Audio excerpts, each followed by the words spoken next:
Hi, I've got three words for you: rare, vintage, and Swiss.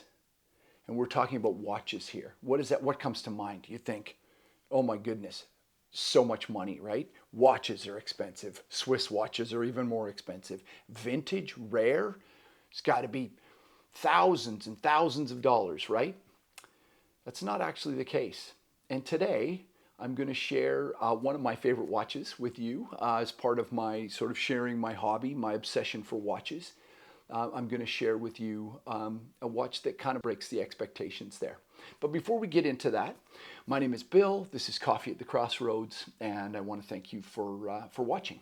If you're new here, awesome. Thank you. Subscribe. Come back. I hope you enjoy what you see. If you're a returning viewer, thank you so much. As you know, I'm trying to build a community, and I need people to come back and visit my channel. Most importantly, whether you're new or whether you're returning, I want to engage. If you leave a comment, like, subscribe, all that stuff. If you like what you see, then it helps me make better content. But yeah, watches. As part of this kind of segment that I'm doing on Coffee at the Crossroads, is sharing my hobbies and my passions, and I have a passion for watches. And I know it kind of can turn people off because people are like, oh yeah, Rolex is thousands and all these expensive watches, Patek Philippe and Audemars Piguet and JLC and all this stuff and whatever. Collecting watches doesn't have to be expensive. And that's part of what I'm going to go through in this series. There are great Japanese watches. Seiko makes a great watch, and Citizen, and some of the more sort of common Swiss brands, Bulova and Hamilton and Longines and Tissot and things like that. But today I want to share with you a rare Swiss gentleman's watch called Delano or Delano. And it's this watch that I'm wearing right here, and I've got some good photos of it, and I'm gonna share those. Like I said, you think rare, it's hard to find. You think vintage, it's from the 50s, and you think Swiss, and you go, wow, this is gonna be expensive. Well, the reality is, I bought this at an antique shop, and I paid 60 pounds sterling, which is about 80 USD. About 72 euro, and about 110 Canadian, something like that. It's not something you just let fall out of your pocket. But when you're talking about watch collections, I think people automatically think, oh, they're in the thousands, and they're in the. You can buy great watches if you keep your eye open for $50, or for in that between $50 to $100.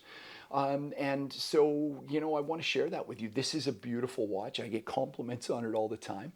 And it's got a unique history. I'm going to take it off so you can kind of get a look at it in my hands here. But like I said, I do have some better photographs of it. Is that going to focus? It just won't do it. Okay, I'm going to have to edit all that out. There was as many of you know, there was a post World War II economic boom in the States and in Europe, and there was lots of people started companies in that sort of late 40s, early 50s, and watchmaking and watch sales was one of the things that really kind of took off, and people were looking for things with style, and there was lots of Swiss companies popping up, and there was a gentleman started a company called Delano. And and he made these fantastic watches, and it's beautiful, and it stood the test of time. It's so rare I can't find much about it. I've seen similar models. It's late 50s. I'm going to say 56, 57, something like that.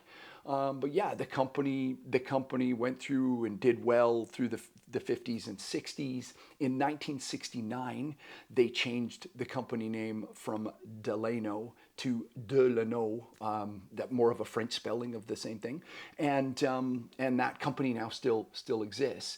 But these watches are you don't see them very often. It's such a wonderful kind of thing for me. As I said, people think that it's expensive, and it doesn't have to be, and yet it's fashionable, and it's historic, and it's got a story behind it. I bought it in an antique shop here in West Sussex.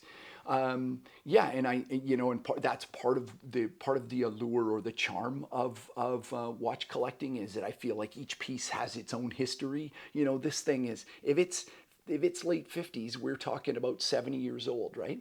And so it's been through ups and downs, and it's been on somebody's wrist through their good times and their hard times, and I think that's fascinating. And this particular watch is, I've done nothing to it. I had to put a new strap on it, but other than that, I've not even had it serviced, which is a bit of a crime, but it keeps perfect time. It's an automatic, so it charges by the movement of my arm. So yeah, it's an automatic Swiss watch, and I paid the equivalent of about 80 USD. So that's pretty incredible, and it's one of the watches in my collection. So yeah, so that's really kind of it. As I said, I've got some photographs that I'll take you through, and you'll see what a lovely watch it is.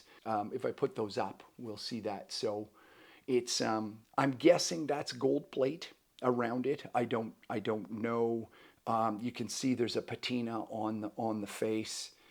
It's got the fantastic sort of markers with that kind of almost an Art Deco style 12 at the top, and yeah, and it says 17 rubis or ruby in French, I guess, which is 17 jewels. But it's just a beautiful watch, and yeah, and like I said, all I've had to do is put another strap on it, and it keeps fantastic time. I've got some images here of some of the ads for the company, Delano, from the 50s. There's a new one newer from 2002 when they had changed the name. Yeah, so it's an interesting history for the company, an interesting history for this particular watch. So yeah, I hope I'm back here. Watches on my wrist. I hope you enjoyed this. Leave a comment if you know anything more about the company. I'd love to hear it. If you own a watch like this, please share. I'd love to see photos. Yeah, I'd love to hear your thoughts. If you like watches, or if maybe this reminds you of something, a grandpa's watch or a grandma's watch or an uncle's watch or dad's or whatever. Yeah, I'd love to hear your thoughts. And yeah, give me some feedback. Leave a comment, and let's start a dialogue. If you collect watches, I'd love to hear what you've got. Yeah, and if you don't collect watches, maybe this is an inspiration for you to start. Yeah, but anyway, thanks for watching.